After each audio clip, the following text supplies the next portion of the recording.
welcome to my talk. It's the first one I'm posting, so I'm going to be very nervous. My chair makes a bit of a noise. I've written some notes and I am going to get a little microphone, but it hasn't come yet. But I thought I couldn't not come on and do this video. It's a reaction to Rishi Sunak's press conference that I've just listened to. And the contrast that I feel that it makes with the one that Richard Tice has just done. I don't think, from what I've heard, I don't think Rishi was actually planning to do one this afternoon until he heard that the first press conference of the year would be from Reform UK. And Richard has almost shamed him into coming onto TV this afternoon. Perhaps that's why his plan doesn't seem very, it's a bit meh. Anyway, Richard Tice, his plans are that we need to use the treasure, as he puts it, underneath our feet. There's no reason why we should be freezing cold and absolutely brassic just because the gas and the electricity companies want to make fortunes and pay their shareholders megabucks. We shouldn't be subsidising it with tax money. It shouldn't be that Rishi can give us free subsidies for £900 or £400 towards our energy bills. The energy just shouldn't be that expensive.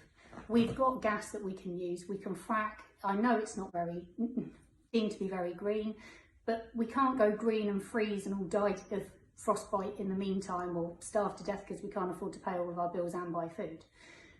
He wants to also reduce the waiting list on the NHS down to zero. He says that in other countries, there are no waiting lists. There's no reason why we should have waiting lists. I've watched a few documentaries on how the NHS is being basically destroyed from the inside on purpose. I will put the link to the video in the comments below later, or I'll get Shannon to do it anyway. But there are no reasons why it should be so badly run.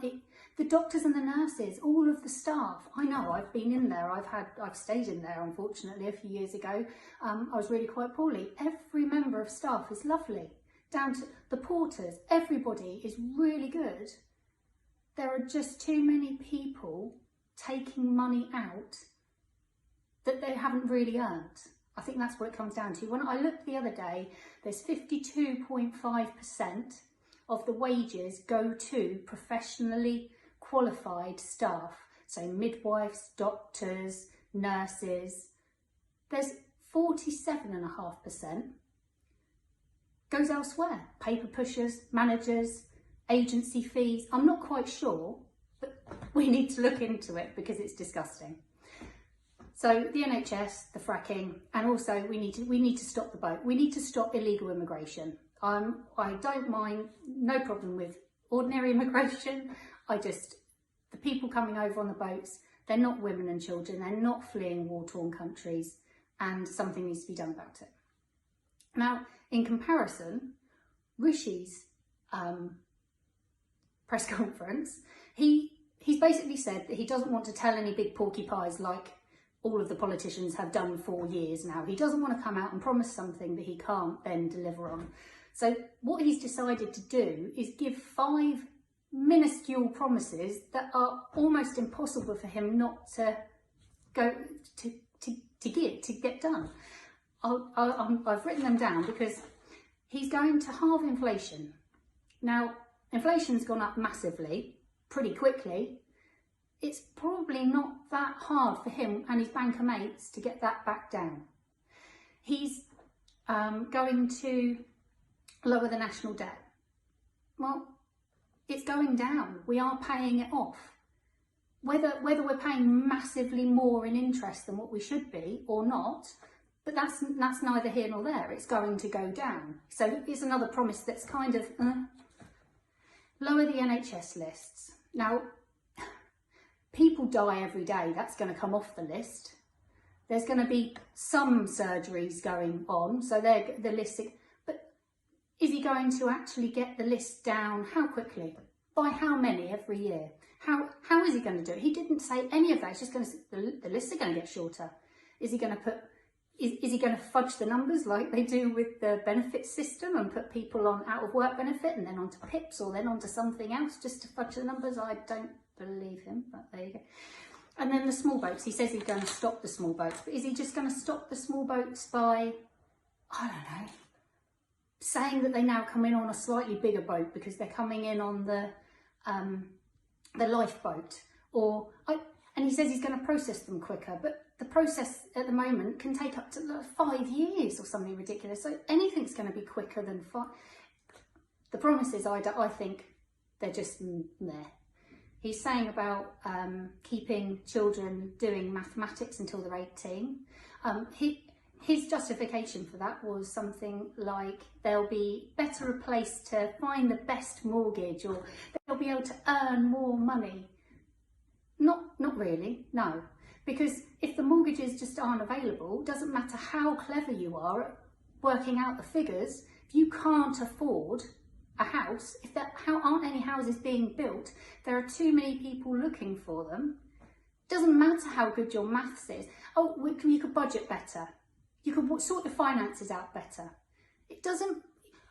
Knowing math doesn't actually grow money. It doesn't make your wages go up. It doesn't make your money go any further. Not at all.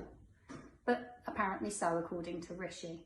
He said that his education is what has gotten to his position that he's in today. Personally, I think it wasn't just the education. I think it was probably his family's background, the fact that they were very comfortably off. I don't think anyone was probably worrying about where the money was going to come from for the heating bill to put on the gas meter, or to pay for his food that he was going to eat that evening, or in his little packed lunch. I bet he probably didn't take packed lunch. I bet he had quite nice school dinners that were all proper, lots of nice vegetables and cooked that very day for him. I sound like I'm a bit jealous, don't I? But he shouldn't be telling us how he's going to make our situation better when all he's been doing is spending. He's made us some really naff promises, and whether he thinks that we're all going to trust him because he's going to get these 5 promises done, I'm still over him. I'm over him. I'm over Keir Starmer. I'm over the lot of them. And I think if you want genuine change, we need to do something different. And it's either get rid of the whole lot and start again, which is kind of impossible. Well, it's a big ask. Or change what we've got. I do believe that if you had your family home that you absolutely love, and the roof was leaking and it needed decoration inside, you wouldn't pull it down, you would actually fix the roof, redecorate inside. Our country's exactly the same. We've got a school system, we've got hospitals, we've got prisons, we've got all of these things are here. They're just not being, they've been purposely run into the ground, in my opinion, and it'd be quite easy for us to change it. It's quite easy for anybody with any common sense to go in there and change it. You ask anybody that works in a hospital, they'd easily be able to, they'd all have good ideas on how to make it run more efficiently, and what works well, what doesn't. But you've got people at the top that have never worked on the front line. It's the same with the post office, it's the same with schools. You've got too many people that think they know best when they really have no clue. Well, I hope you enjoyed my first video. I hope I wasn't too annoying, loud, opinionated. They're probably not going to get any better. So if you did enjoy it, subscribe here somewhere. Please give me a thumbs up, share. If you like what Reform stands for, or if you just like what I said today, please share it with your friends, and together we are stronger. So please, please, please talk to as many people as you can about what you think is going on, what you think needs to be changed, and who Reform are. Thank you. Bye.